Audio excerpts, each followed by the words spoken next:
Assalamualaikum warahmatullahi wabarakatuh. Dikisahkan seorang Brahmana berasal dari India yang bernama Brahmana Sakyakitri. Ia adalah seorang Brahmana yang pilih tanding karena ketinggian ilmunya, baik dalam ilmu kesaktian maupun ilmu tentang agama. Untuk menguji kemampuannya itu, ia senantiasa menantang kepada siapa saja tokoh-tokoh yang dianggap sakti untuk menguji ilmu kesaktiannya sekaligus untuk berdebat dengannya.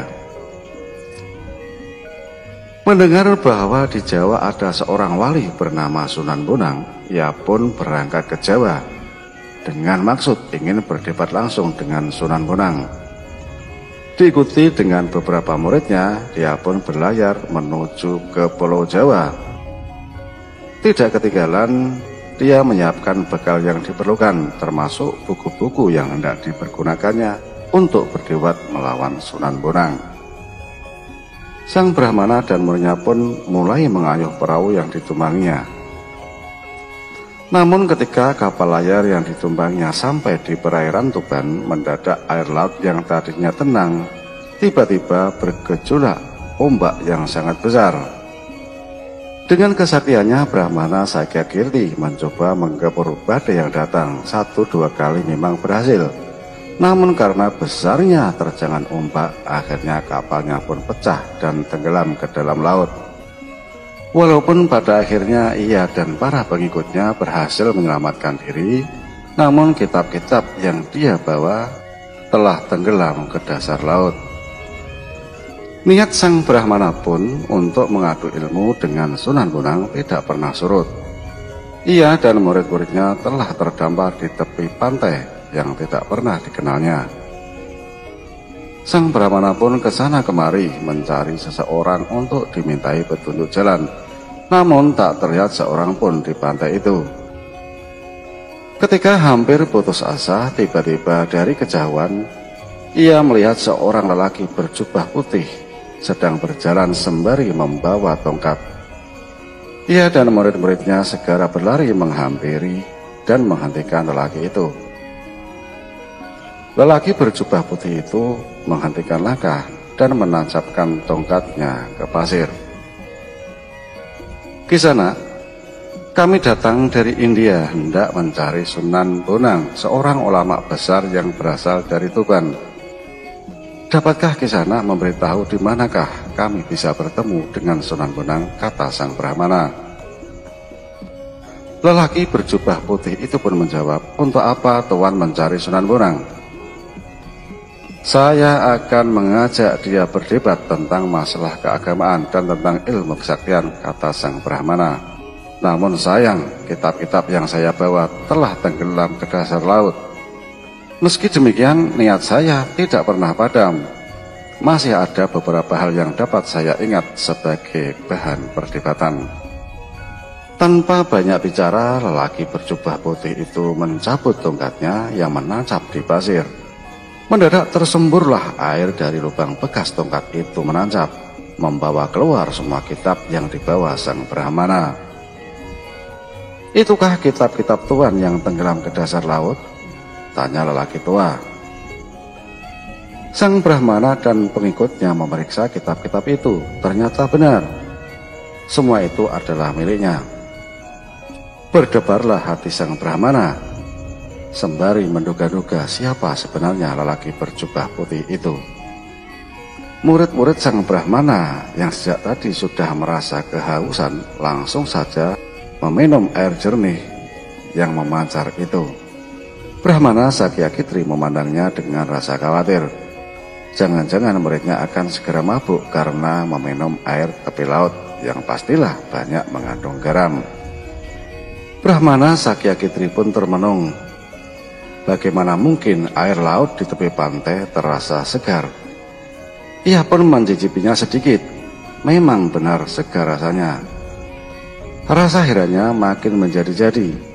Terlebih jika berpikir tentang kemampuan lelaki berjubah putih itu dalam menciptakan lubang air yang memancar dan mampu menghisap kitab-kitab yang telah tenggelam ke dasar laut.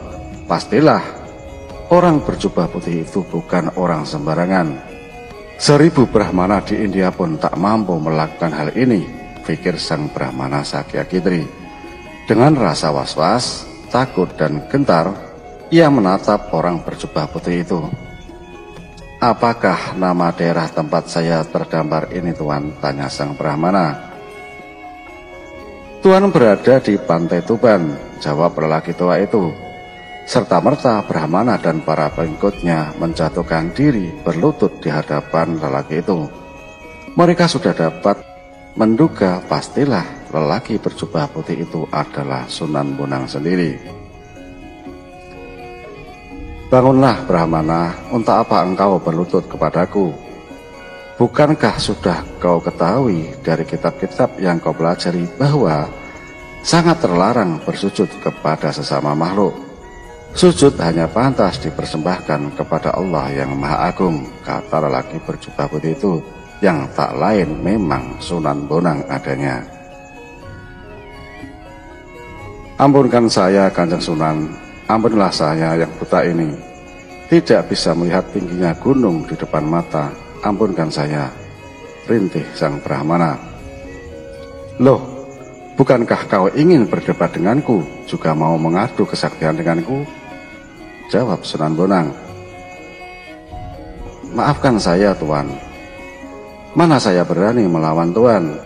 Tentulah ombak badai yang menyerang kapal kami juga ciptaan Tuan. Kesaktian Tuan tak terukur tingginya, ilmu Tuan tak terukur dalamnya," kata sang Brahmana Sakyakitri. "Kau salah, Brahmana, aku tidak mampu menciptakan ombak dan badai," ujar Sunan Bonang. "Hanya Allah yang mampu menciptakan dan menggerakkan seluruh makhluk. Allah melindungi orang yang percaya dan mendekat kepadanya dari segala macam bahaya dan niat jahat seseorang."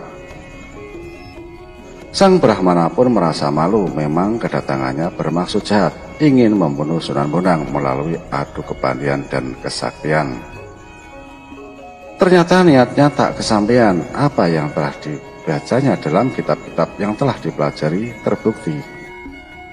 Barang siapa memusuhi para wali-wali Allah, maka Allah akan mengumumkan perang kepadanya. Menantang Sunan Bonang sama saja dengan menantang Tuhan yang mengasihi Sunan Bonang itu sendiri. Sang Brahmana pun merasa ngeri saat teringat bagaimana dirinya terombang-ambing diterjang ombak badai. Berarti Tuhan sendiri yang telah memberinya pelajaran supaya mengurungkan niatnya memusuhi Sunan Bonang. Kini ia percaya, jika niatnya dilaksanakan, bukan Sunan Bonang yang kalah atau mati, tapi dia sendirilah yang bakal binasa.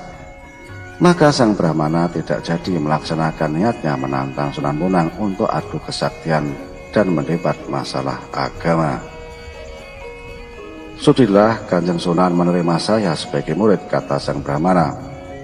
"Tunggu dulu Brahmana, jangan bergesa-gesa," ujar Sunan Bonang. "Kau harus mempelajari dan mengenal Islam lebih banyak lagi, lebih lengkap lagi. Sebab apa yang kau pelajari hanya sebagian-sebagian saja.